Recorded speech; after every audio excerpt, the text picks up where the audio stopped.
السلام عليكم ورحمة الله.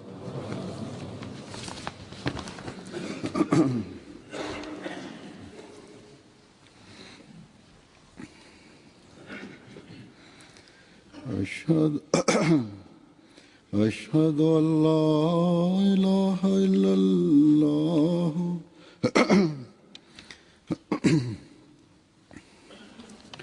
أشهد أن لا إله إلا الله وحده لا شريك له وأشهد أن محمدا عبده ورسوله.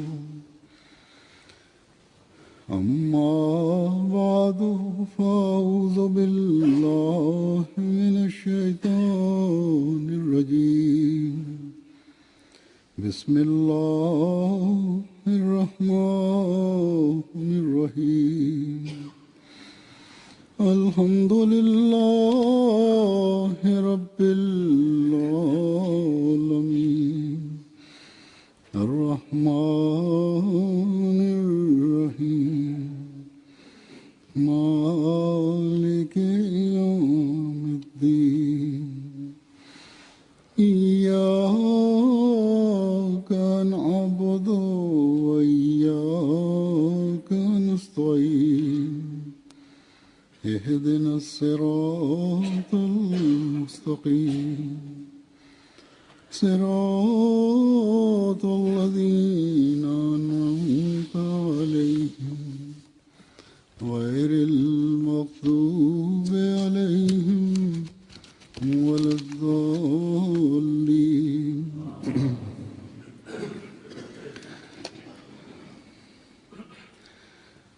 आज भी मैं उस पाक ग्रोह के चंद अफराद की ख्वाबों और वाक़यात को जिक्र करूँगा जिन्होंने Сегодня, говорит духовный глава Всемирной Ахмадийской мусульманской общины, пятый халиф обетованного Мессии Хазрат Мирза Масрур Ахмад, Аядахуллаху Тааля бинасих лязиз, я снова расскажу несколько снов и событий, произошедших с людьми из этой святой группы людей, которые застали время Хазрата обетованного Мессии алейхиссалам и вошли в число ахарин, мусульман последних времен, и соединились с первыми мусульманами.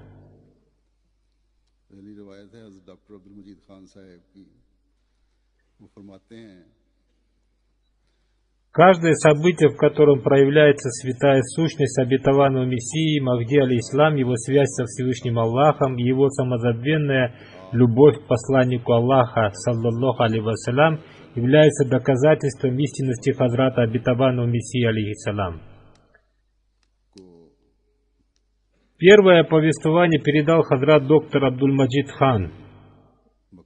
Он повествует: спустя несколько лет после кончины Хазрата обетованного Мессии алейхиссалам, я видел его, святого пророка, саллаллаху алейхи вассалям, и Хазрата Умара, разиллаху анху, во сне, который я увидел в своем доме в Макране, Белуджистан. Все они были очень счастливы. Я спросил у Хазрата обетованного Мессии алейхиссалам об одном из них. Кто он? Он ответил: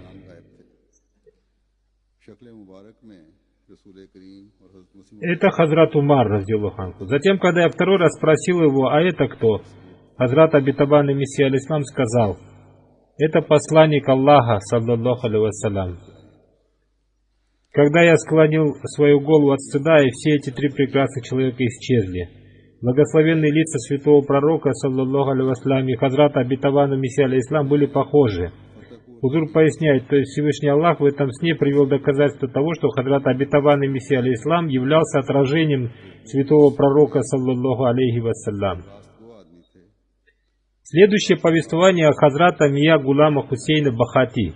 Он повествует: через 2-3 года после того, как я учился в Фатхапуре, мой друг Мия Лальдин Араи, который был искренним, добрым и правдивым человеком, ночью видел во сне, что он пришел во двор хазрата Мухаммада, саллаллаху алейхи вассалям, и поприветствовал его словами «Ассаляму алейкум». Хузур ответил ему «Ва алейкум ассалям» и спросил: «Мия Лалдин, ты пришел?» Он ответил: «Да, я пришел». Святой пророк, саллаллаху алейхи вассалям, сидел на стуле, и справа от него тоже на стуле сидел человек. Хузур, саллаллаху алейхи вассалям, спросил: «Мия Лалдин, ты узнал этого человека?»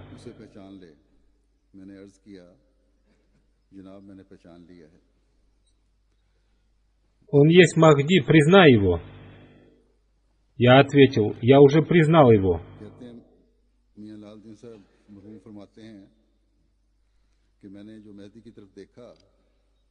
Далее Мия Лалдин Сахиб рассказывает: «Когда я увидел Махди, мне показалось, что его лицо излучает лучи света.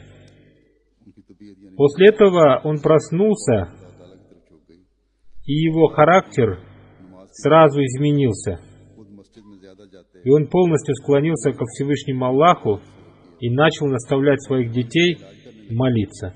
Он стал часто ходить в мечеть, и люди стали считать его сумасшедшим и стали лечить его от сумасшествия». Покойный Маульви Султан Хамид Сахиб Ахмади был очень хорошим лекарем. И когда он услышал этот сон, он сразу же отправился в Кадиян, потому что это время было известно как время прибытия Махди. И когда Маульви Сахиб отправлялся в Кадиян, Мия Лалдин Сахиб сказал ему: «Попросите Хазрата Сахиба молиться за меня». Когда Маульви Султан Хамид Сахиб после принесения обета верности вернулся домой, Мия Лалдин Сахиб спросил его: «Ты попросил Хазрата Сахиба помолиться за меня?» Маульви Сахиб сказал: «Брат, я забыл». Мия Лалдин сказал ему: «Хорошо, вы уже были в Кадияне, а я не был там, но вы можете меня расспросить о Кадияне». Хузур поясняет, то есть, хотя он и не был там, он мог рассказать то, что он видел во сне. Поэтому он очень ясно описал Кадиян, который он видел во сне. Услышав этот рассказ, Маульви Сахиб очень удивился. То есть Хузур поясняет, то есть он очень удивился его точному описанию Кадияна.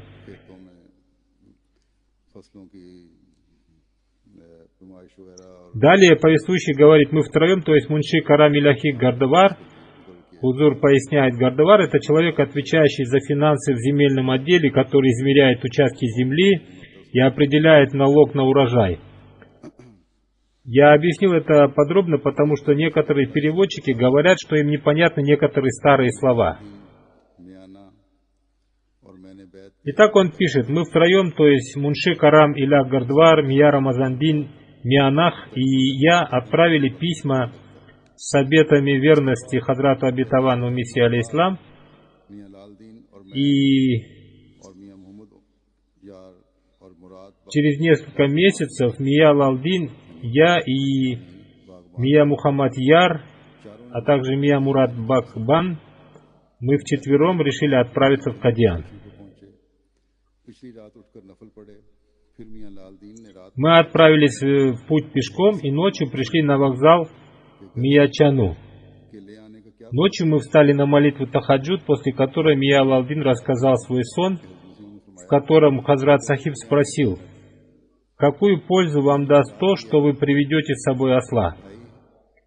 Хузур поясняет: Хазрат обетованный Мессия алейхиссалам во сне спросил: «Какую пользу вам принесет то, что вы привели с собой осла?» Далее он пишет: «После этого мы стали выяснять, у кого из нас в веру примешано лицемерие».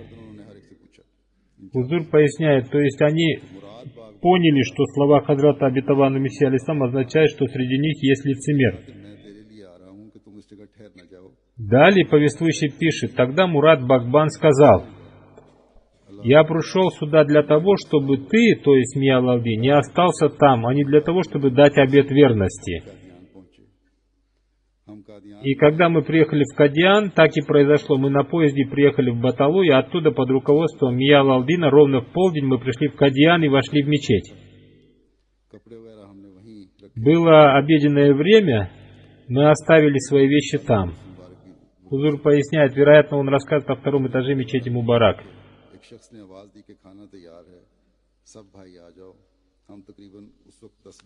Далее он пишет, кто-то позвал нас. Братья, идите все сюда, еда готова.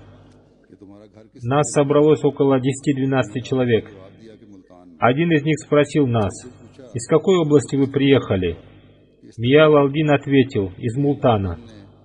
Затем он спросил, как у вас появилось желание прийти сюда? Мия Алладин рассказал все свои сны. Он спросил, ты сможешь узнать Хазрата Сахиба? И Мия Алладин ответил, да, иншаллах, обязательно узнаю.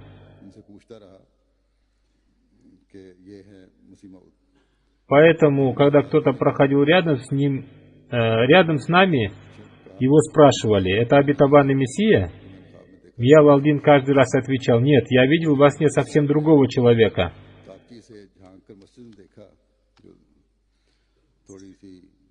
Но однажды, когда Хазрат Сахиб открыл окно и посмотрел на мечеть, Мия Алладин сразу же сказал, вот Хазрат Сахиб, я вижу то самое излучающее свет лицо, которое я видел во сне. И тот, кто задавал ему вопрос, подтвердил, да, ты прав, это Хазрат Сахиб. Хазрат Маульви Мухаммад Исмаил Сахиб рассказывает о Бабу Мире Бахше. Они оба были сподвижниками Хазрата Обетована Мессии алейхиссалам. Бабу Мирабахш Сахиб, который был одним из 313 сподвижников Хазрата Обетована Мессии алейхиссалам, заболел. Для его лечения мы приехали к Хазрату Сахибу, и его лечение продолжалось там целый месяц. В это время мы встречались со святым Хазратом Обетована Мессии алейхиссалам. Хузур уточняет, это происходило до того, как они дали обет верности. Далее он рассказывает, что он 3 ночи подряд видел сны. В последнем сне он видел очень страшного человека, который с мечом в руках напугал его и потребовал: быстро принеси обет верности. И утром он принес обет верности. Далее он пишет, после принесения обета верности и завершения лечения Бабу Мирбахша, мы вернулись домой и поддерживали связь с обетованным Мессией алейхиссалам посредством писем. Хазрат Мия Сонихан Сахиб рассказывает, у меня была буйволица, которая родила теленка. В нашей деревне была традиция из первого молока готовить кашу и приносить ее в ханаку Фатхи Али Шаха. Хузур поясняет, это была ханака какого-то сиида, в которую они приносили кашу из первого молока буйволиц, и это была традиция последователей пира факиров. Далее он пишет, моя жена приготовила кашу, и мы пригласили в дом моего отца и дядю. Но они ответили, мы не придем к тебе, потому что ты стал кафиром. Хузур поясняет, Мия Сонихан уже принес обет верности, и поэтому они решили, что он стал кафиром, и отказались от его приглашения отведать каши. Далее он пишет, в тот же день к нам пришел лекарь, который был другом моего дяди. Я наложил в тарелку кашу и подал ему. Он поел эту кашу, но перед этим он прочитал хатам. То есть он прочитал какие-то молитвы. Далее он пишет, лекарь спросил меня, после того, как ты в обет верности, чему, то есть Хазрат Обетованный Мессия алейхиссалам, тебя научил? Я ответил, он учил меня, совершай 5-кратную молитву, читай Дуруд Шариф, и уверю, что я истинный Махди. Уважаемый лекарь сказал, тебе надо было спросить, читая какой Дуруд Шариф или аят Корана, священного Корана, можно увидеть во сне посланника Аллаха, саллаллаху алейхи вассалям. и какой дуруд шариф вы читаете. याना फिरके का खादिम था। И я в тот же день отправил Хазрату Абитавану Мессии алейхиссалам письмо с вопросом уважаемого лекаря. Я был одним из последователей течения Чиштия, которые произносят зикры Аллаху Аллаху, फिर थी मैं ये पढ़ता था которые называются और उसके अलावा анфас, मुझे पता थे дыхание. Этот зикр в течение Чиштия считается султануль Азрар, султаном зикров. И я тоже произносил его, а также совершал и другие вазифа. इब्तदाई मोहम्मद रसूल И я записал все зикры и вазифи, которые я совершал, и отправил их в своем письме Хазрату Абитавану Мессии алейхиссалам. के हैं ये सब करने Хазрат Сахиб ответил мне: इस जमाने мой период является периодом Хазрата Мухаммада, посланника Аллаха, саллаллаху алейхи вассалям. И зикры, о которых ты написал, совершать запрещено. В этот период они не будут иметь никакого влияния. इस्तिग़फ़ार बहुत Мои зикры те же самые, которые были у святого пророка, саллаллаху алейхи вассалям. То есть читайте сур Аль-Фатиха, Дуруд Шариф, и чаще читайте истигфар, и спрашивайте прощения у Аллаха, जो हदीस शरीफ में आए हैं и дуа ла хауля ва ла кувата इन सबको मैं मानता हूँ ठीक। илля биллах. जिस वक्त Нет силы и мощи ни у кого, кроме Аллаха. हज़रत मुसलमान ने लिखा Эти зикры приносят пользу. अगर तुम Я читаю и считаю правильными все зикры, о которых рассказывается в хадисах. Если вы хотите встретиться с посланником Аллаха, саллаллаху алейхи вассалям, читайте Дуруд Шариф बच्चों की и укрепляйте свою любовь к посланнику Аллаха, саллаллаху алейхи вассалям, в своем сердце. मोहब्बत को सबसे Оставьте всякую иную любовь и сделайте любовь к посланнику Аллаха, саллаллаху алейхи вассалям, выше всякой другой любви. गैरमजों का भी असर था दरूद हज़ारा पढ़ना शुरू कर दिया ये भी हज़ारा दरूद Я начал читать है जो Дуруд Хазар, तहज्जुद के वक्त Дуруд 1000 मरतबा тысячи. पढ़ते हैं अल्लाहुम्मा Хузур поясняет, поскольку он в то время находился под влиянием мусульман не Ахмади, он стал читать Дуруд Хазару, Дуруд тысячи. क्योंकि नए नए Дуруд Хазару читали во время тахаджуда 1000 раз, поэтому его называют Дурудом тысячи. तहज्जुद की नमाज के वक्त Я начал читать этот Дуруд. पढ़ा जाए तो हज़रत सल्लल्लाहु अलैहि वसल्लम का दीदार हो जाता है। बहरहाल कहते हैं मैंने पढ़ना शुरू किया थोड़े ही दिन गुजरे ख्वाब और आलम शहूद में मिर्ज़ा साहब तशरीफ लाए После слов общеизвестного Дуруд Шарифа «Аллахумма салли аля Мухаммадин ва аля али Мухаммадин», они добавляли какие-то слова от себя и считали, что если это делать, то можно встретиться со святым пророком, саллаллаху алейхи вассалям. Далее он пишет: прошло всего несколько дней с того времени, как я начал читать Дуруд. И однажды, когда я находился в состоянии дремоты, в видении появился Мирза Сахиб. Он взял меня за руку и привел во дворец Хазрата Мухаммада, саллаллаху алейхи вассалям. हमने सोने खान की बाबत अच्छा Вождь вселенной, саллаллаху алейхи вассалям, сидел на троне, и вокруг него стояли люди, बाबत इंतजाम किया है и мы нашли место в последнем ряду. Уважаемый Мирза Сахиб громко сказал: «О вождь вселенной, Мухаммад, посланник Аллаха, саллаллаху алейхи вассалям, мы все хорошо устроили для Хазрата Мия Сони Хана». И Хазрат Мухаммад, саллаллаху алейхи вассалям, сказал: «То, что вы устроили для Мия Сони Хана, мы приняли, пусть он останется здесь». Хузур напоминает, он рассказывает свой сон. शरीफ वालों ने मुझको ख्वाब Далее он пишет: «Там я встретился с несколькими святыми людьми, и затем Мирза Сахиб после получения разрешения у святого пророка, саллаллаху алейхи вассалям, увел меня с этого собрания и привел меня в мой дом. Один из этих святых друзей Аллаха, которых я видел во сне, по имени Хазрат Мирджи Саид Шариф, принял мой обет верности и сказал: лицо Мирзы Сахиба и наше лицо похожи. Он является Махди, и я тоже». करमदीन के साथ मिर्ज़ा साहब का मुकदमा था तो मेरे नज़दीक Далее он рассказывает: когда состоялось судебное разбирательство в связи с ложным обвинением Карамдина, выдвинутым против Хазрата Абитавану Мессии алейхиссалам, Хузур поясняет: по-моему, в той деревне и в том районе, где жил рассказчик, в то время не было мусульман Ахмади. मियाँ हबीबुर रहमान Далее он пишет: люди говорили, हबीबुर रहमान साहब ने फरमाया в результате этого судебного разбирательства на Мирзу Сахиба будут надеты наручники. Я в состоянии большой печали пришел к Мия Хабибу Рахману из Хаджипура И он сказал мне: «Не волнуйся, чаще читай Дуруд Шариф и молись». Я стал часто читать Дуруд Шариф, суру Аль-Фатиха и обращаться с мольбами к Аллаху. Через несколько дней во сне я увидел одного человека, который принес маленький труп, который был завернут в 7 слоев савана. Я спросил его, что это? Он сказал: «Посмотри». Я начал снимать слои савана, и когда я открыл 6-й слой, я увидел морду обезьяны, похожую на лицо человека, который выдвинул ложное обвинение против Хазрата Мирзы Сахиба. В это время я находился на крыше и бросил этот труп на землю. Потом я отправил Мирзе Сахибу письмо с описанием своего сна, и Хузур, алейхиссалам, сказал: таким образом и раскроется его секрет.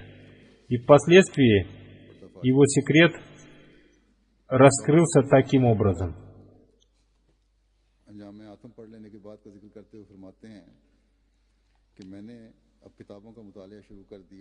Доктор Абдуль-Гани Карак рассказывает: после прочтения книги Хазрата Обетованного Мессии алейхиссалам «Итог Атама» я начал читать другие его книги и совершать молитвы, хотя раньше у меня не было этой привычки. В это время я увидел сон. Я стою перед минаретом, у которого была старинная дверь. Я хочу открыть эту дверь и войти в минарет, но она не открывалась.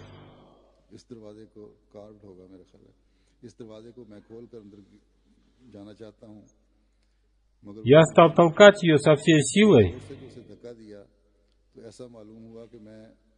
Она неожиданно открылась, и я чуть не упал, попав внутрь минарета.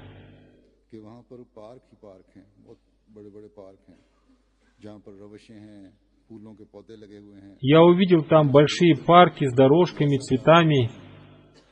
И идя в парке по дорожке, я подумал о том, что поезд в Лахор скоро отправится, но у меня нет билета.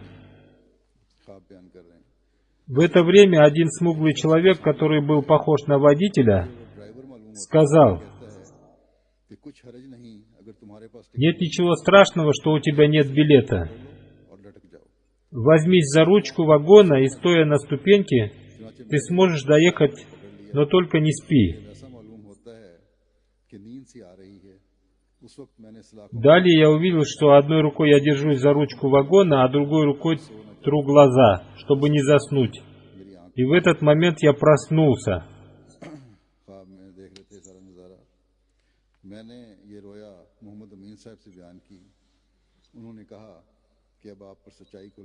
Я рассказал этот сон господину Мухаммаду Амину. Он сказал: «Сейчас тебе открылась истина. Принеси обет верности». Я ему сказал: «Я поеду в Кадиан и там принесу обет верности». Он сказал: «Никто не знает, что будет с ним завтра и будет ли он жив». И достал из кармана почтовую карточку, дал ее мне и сказал: «Напиши письмо с обетом верности прямо сейчас». Я написал письмо с обетом верности, и господин Мухаммад Амин ушел, чтобы отправить письмо с моим обетом верности. Это событие произошло в 1907 году, а через 2-3 дня я получил ответ о том, что святой Хазрат алейхиссалам принял мой обет верности и написал: «Пусть Всевышний Аллах дарует тебе стойкость, соблюдай молитвы и читай Дуруд Шариф».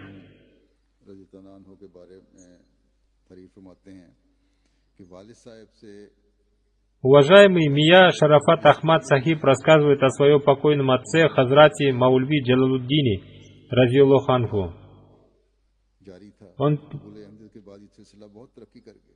Он писал: «Мой отец получал откровение до принятия Ахмадията и после принятия Ахмадията. Эта цепочка откровений значительно выросла. И благодаря Ахмадияту ему была дарована честь лицезреть проявление Всевышнего Аллаха, и он много раз во сне встречался с посланником Аллаха, саллаллаху алейхи вассалям, а также с Хазратом Умаром, разъяллаху анху, и другими святыми людьми. Однажды в мечети квартала Даруль-Рахмат он рассказал нескольким своим друзьям, в числе которых был уважаемый учитель Аллах Дета Гуджарати, ныне покойный, свой сон. Одному сподвижнику Хазрата Обетованного Мессии алейхиссалам была оказана честь каждый день видеть во сне святого пророка, саллаллаху алейхи вассалям. И утром он представлял записи своих сновидений Хазрату Обетованному Мессии алейхиссалам. Хузур поясняет, он ежедневно видел во сне святого пророка, саллаллаху алейхиссалам, и записывал свои сны и видения, и представлял их Хазрату Обетованному Мессии алейхиссалам. Далее он пишет, и он каждый раз писал на моих записях. Это правильно. Мой уважаемый отец сказал, однажды сатана внушил мне в сердце по сомнению, что невозможно каждый день видеть во сне святого пророка, саллаллаху алейхи вассалям. И мои сомнения, скорее всего, стали бы только увеличиваться, но Всевышний Аллах удержал меня от них и спас меня от гибели.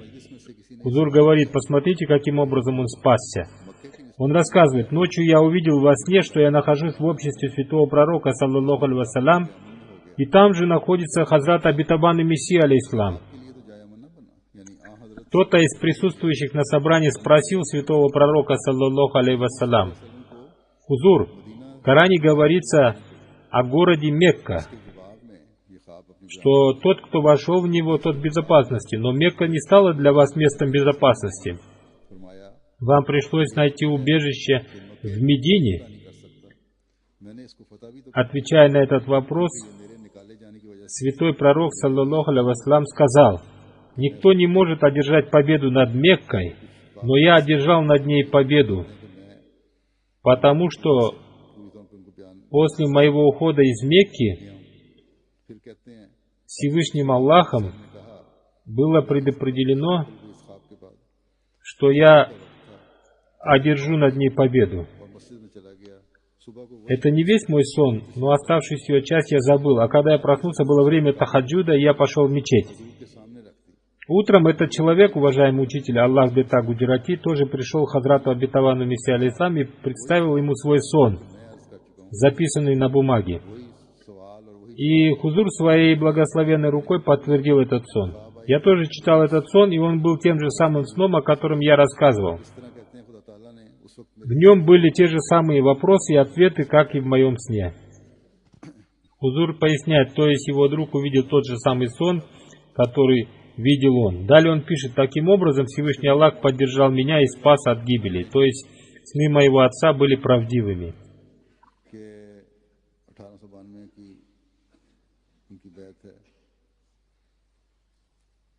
Хазрат Маульви Фазл Иляхи, давший обет верности в 1892 году, рассказывает,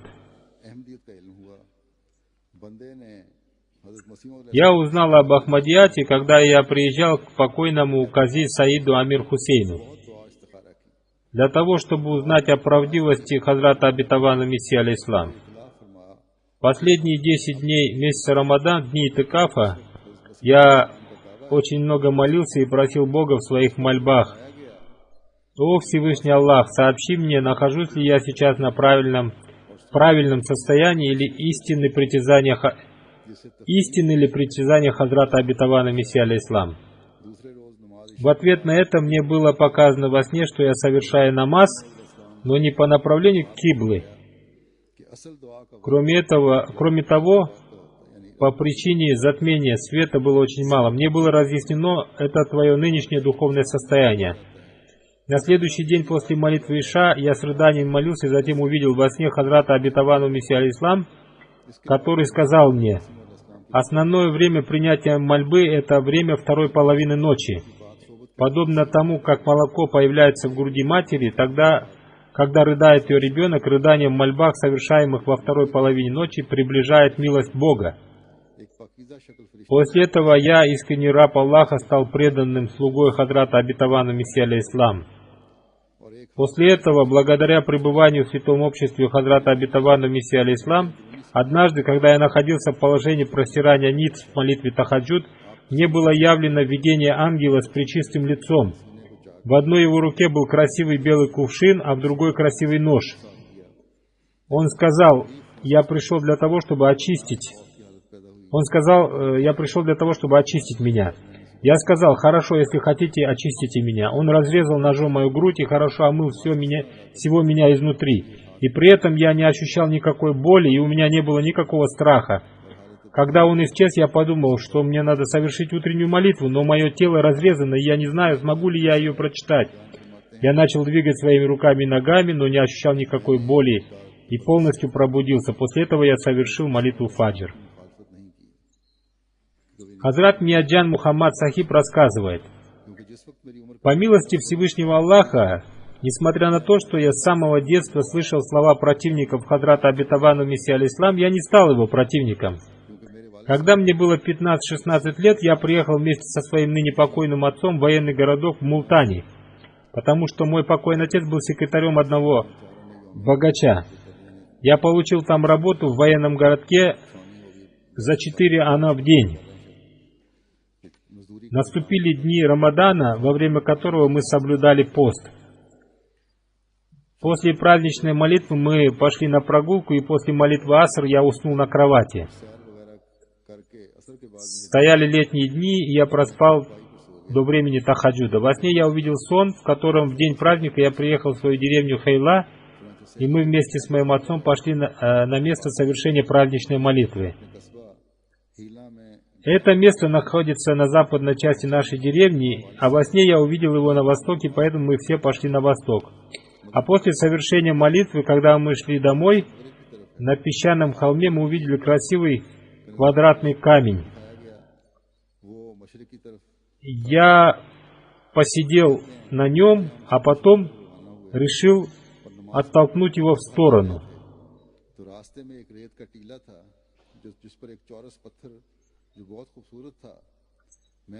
Но поскольку он был очень тяжелым, я не смог этого сделать.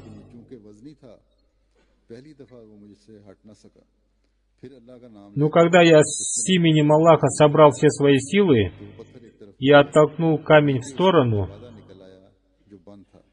и под этим камнем показалась дверь. Я открыл эту дверь и увидел коридор. Я вошел в этот коридор и увидел 3-4 пары очень красивой обуви. Я снял свою обувь, и моя обувь вдруг стала такой же красивой. Я прошел дальше по коридору и увидел очень красивый расписанный пол, на котором сидели 2 красивых мальчика и декламировали священный Коран. Они назвали мое имя и сказали: «Мы ждали вас». Я сказал: «Я хотел прийти, но по причине занятости на работе я не мог этого сделать. Но сейчас у меня появилась возможность, и я пришел». Затем я вошел в другую комнату, и там я увидел святого человека, одетого в зеленую одежду и сидящего на стуле. Перед ним на столе стоял священный Коран, и он читал его. Увидев меня, этот святой человек назвал мое имя и сказал: «Мы ждали тебя». Он с любовью обнял меня и спросил: «Ты умеешь читать священный Коран?» Я сказал: «Я учился читать первые 7 частей, а остальные части я могу прочитать сам». Этот святой человек открыл священный Коран и сказал мне: «Читай». Первый аят, который я увидел, был аят «Тилка Расуль», вот эти посланники. И этот человек тоже произнес «Тилка Расуль». После этого он сказал: «Сейчас я уйду», и он исчез. Я удивился его исчезновению, и только Бог знает, кем был этот святой человек. Потом из невидимого кто-то сказал мне: «Этот святой человек Хазрат Хизр, алейхиссалам, а эти 2 мальчика, имам Хусейн, разъяллаху анху, и имам Хасан и имам Хусейн, разъяллаху анхума». После этого я проснулся и еще 2-3 дня находился в состоянии волнения из-за этого сна, но никто не мог дать мне его толкования. А когда через 7-8 лет принес обет верности на благословенной руке Хазрата Обетованного Мессии алейхиссалам, мой сон исполнился. И тот Хазрат Хизр, которого я видел в образе святого человека, оказался Хазратом Обетованным Мессии алейхиссалам. Альхамдулилля за то, что я видел его своими глазами. Хузур действительно является посланником этого времени. Хазрат Мистери Дин Мухаммад рассказывает, однажды вечером в моем сердце появилась мысль о том, что имена тех людей, которые принесли обет верности до меня, внесены в реестр, но моего имени там нет. А ночью во сне я увидел, что Хазрат обетованный Мессия алейхиссалам сидит, держа в руке ручку, на его правой ноге лежит реестр, и он спросил меня: «Как ваше имя и кто вы по профессии?» Я сказал: «Меня зовут Мистери Дин Мухаммад, и по профессии я кузнец». После молитвы Зухр я рассказал свой сон Хазрату обетованному Мессии алейхиссалам, и он сказал: «Ваше имя уже записано». В это время там сидели уважаемый Абдуль-Карим, будущий Хазрат первый халиф обетованного Мессии алейхиссалам, и уважаемый Маульви Мухаммад Али. Уважаемый Маульви Мухаммад Али сказал: «Мое имя тоже нигде не записано», но Хазрат обетованный Мессия алейхиссалам ничего не сказал в ответ на это. Хазрат Амир Хан рассказывает, в 1904 году во сне было показано поле, вокруг которого на маленьком расстоянии друг от друга стояло ограждение, состоящее из крепких толстых деревьев. И на это поле был только один вход. На нем зеленели посевы пшеницы, за преградой стоял бык, и, видя зеленые посевы, он хотел до них добраться, чтобы съесть. Но ему мешало ограждение, и он не знал, где находится вход на это поле. Мне было сказано: посмотрите, как этот бык не может достичь своей цели, не зная и не ища двери, которая к ней ведет.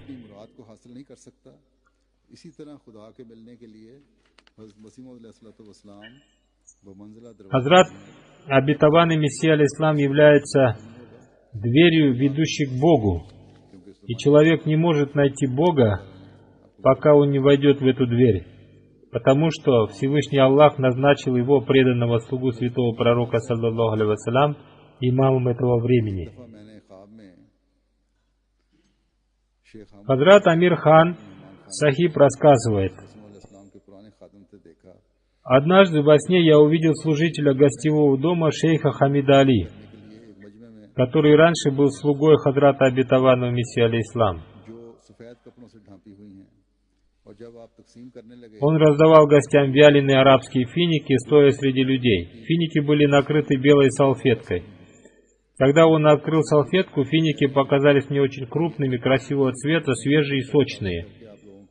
Он раздавал эти финики и говорил: эти вкусные вяленые арабские финики раздаются людям. Хузур поясняет, то есть Всевышний Аллах посредством Хазрата обетованного Мессии алейхиссалам оживил ислам. Хазрат Мир Хан Сахиб рассказывает: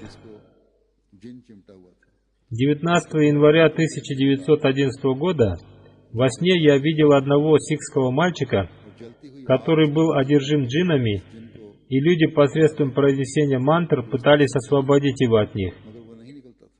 Они приблизили к нему огонь, чтобы напугать джинна, и он вышел из мальчика, но он не вышел. Во сне мне был объяснен способ исцеления этого мальчика. Надо взять белую бумагу, нарисовать на ней джинна и, зарисовывая его ручкой, произносить «Куль аузу би роббин нас». «Скажи, я прошу убежище у владыки рода человеческого». И каждый раз, когда вы будете зачеркивать рисунок джинна, он будет разрушаться на части. Действуя согласно тому, чему я был научен, я уничтожил джинна, и мальчик, которого потом назвали Атаулла, выздоровел.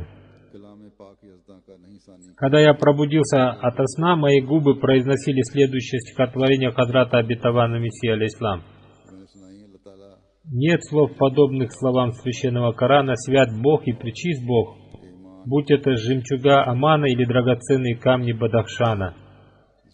Это были несколько повествований сподвижников Хазрата обетованного Мессии алейхиссалам, которые я сегодня успел рассказать, говорит Хузур.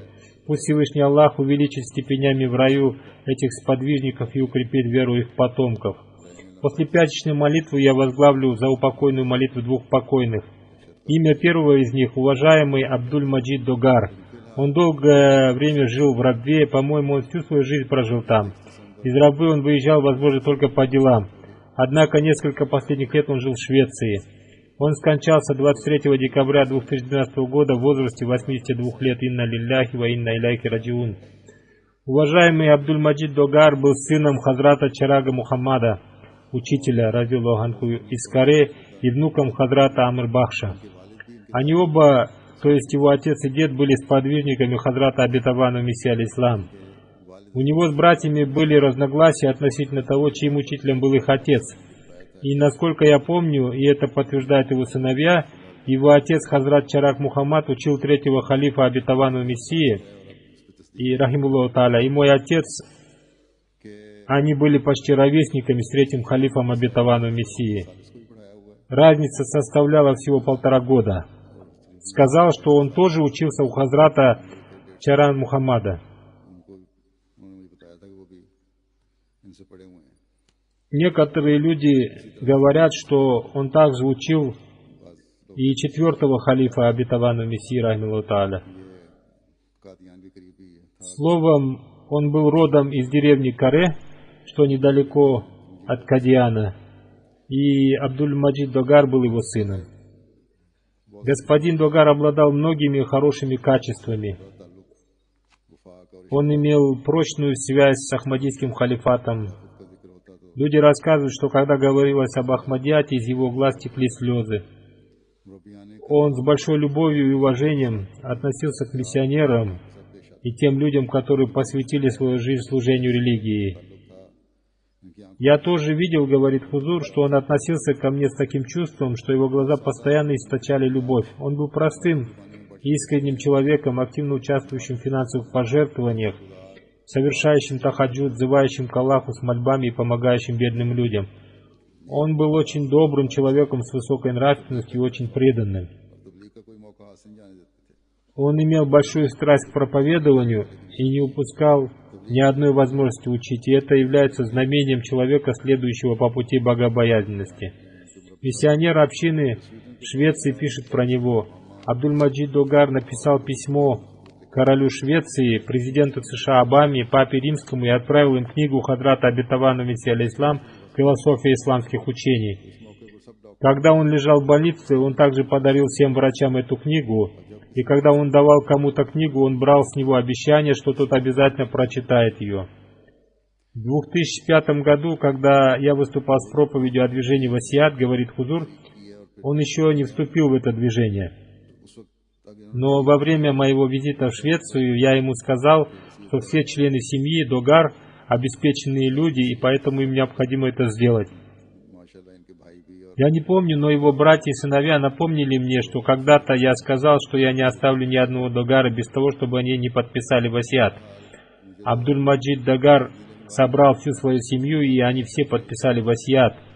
И он сказал им, что Хузур оказал мне и моим детям большую милость, призвав нас вступить в движение васият.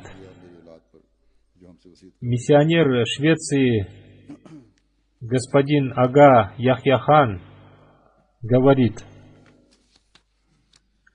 Абдуль-Маджид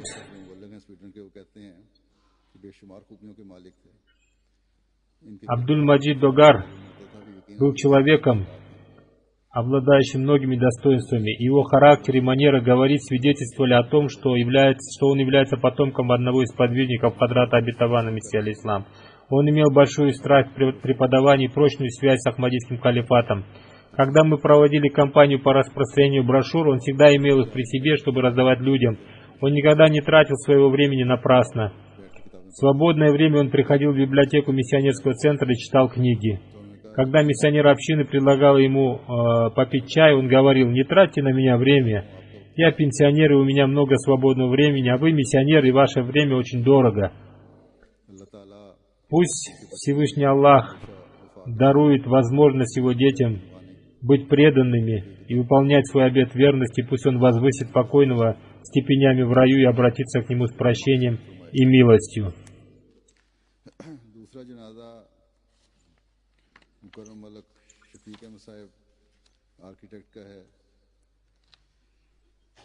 Имя второго покойного — уважаемый Малик Шафик Ахмад Сахиб, архитектор, который умер 6 января в Нью-Джерси, штат Вирджиния.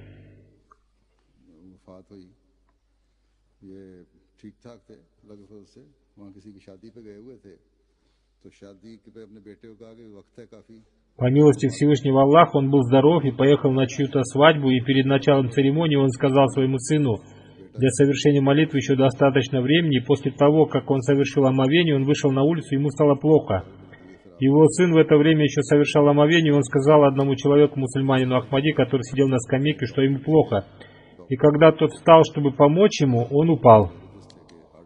На церемонии свадьбы присутствовал врач-кардиолог, он осмотрел его и сказал: по-моему, это инфаркт. Они вызвали скорую помощь, но в дороге он скончался. Инна лилляхи ва инна иляйхи раджиун.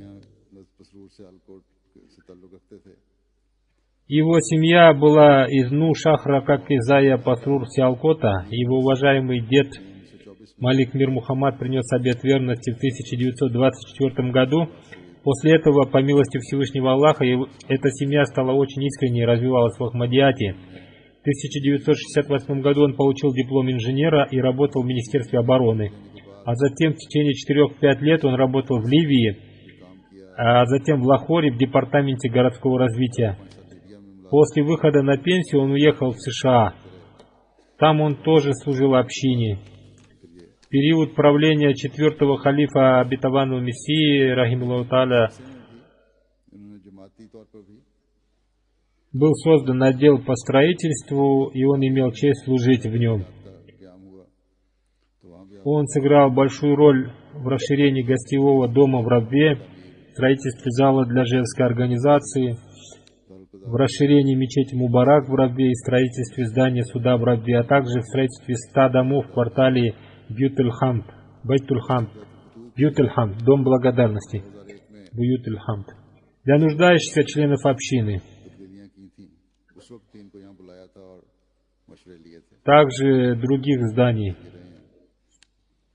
Когда в 2001 году 4-й халиф обетованного Мессии внес какие-то изменения в проекте строительства мечети Байт-эль-Футух, его пригласили сюда, в Лондон, в качестве консультанта, и он оставался здесь долгое время, пока шло строительство мечети. Перед смертью он занимался разработкой проекта строительства миссионерского центра в Бразилии, мечети в Гватемале, мечети миссионерского дома центра в Тринидаде. Он работал с истинным духом посвящения, хотя и не был посвятившим свою жизнь служению общине. А после выхода на пенсию он полностью посвятил себя служению общине. Расширение мечети Нур в Лахоре, на которую в 2010 году совершили нападение террористы, тоже было сделано под его руководством. Он был человеком, помогающим бедным людям, очень смелым и сразу отвечающим на все призывы общины лаббайк, слушая и повинуясь. Его жена пишет: он не мог терпеть ни одного слова против общины и ее халифов. Он ненавидел такие слова. Его день начинался с молитвы тахаджуд и чтения священного Корана, и это доставляло ему наслаждение. Часто ночью перед сном он читал книгу. Он много написала, она много написала о нем еще много другого. Господин шейх Харис, который является секретарем Ассоциации ахмадийских инженеров в Рабве, написал об Абдуль-Маджид Дугарь Сахиби. Он работал с большой преданностью. Хузур говорит: я тоже поручал ему некоторые виды работ в Рабве, и когда я звал его, то, несмотря на то, что он работал на государственной службе, он сразу же приезжал ко мне. Он каждое дело делал с большим вниманием и полной самоотдачей. Миссионер общины в Бразилии, с которым он работал, перед своей кончиной написал: он работал с удивительным трудолюбием и преданностью.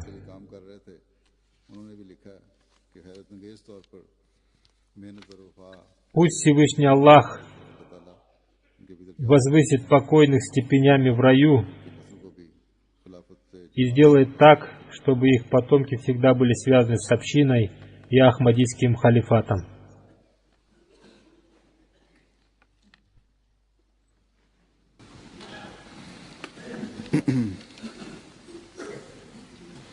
Alhamdulillah, alhamdulillah, nahmaduhu wa nasta'inuhu wa nastaghfiruhu wa nu'minu bihi wa natawakkalu alayhi wa na'udhu billahi min shururi anfusina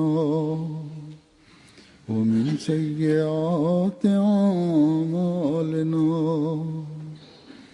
من يهده الله فلا مضل له ومن يضلله فلا هادي له ونشهد أن لا إله إلا الله ونشهد أن محمدا عبده ورسوله عباد الله رحمكم الله إن الله يأمر بالعدل والإحسان وإيتاء ذي القربى وينهى عن الفحشاء والمنكر والبغي يعظكم لعلكم تذكرون اذكروا الله يذكركم وادعوه يستجب لكم ولذكر الله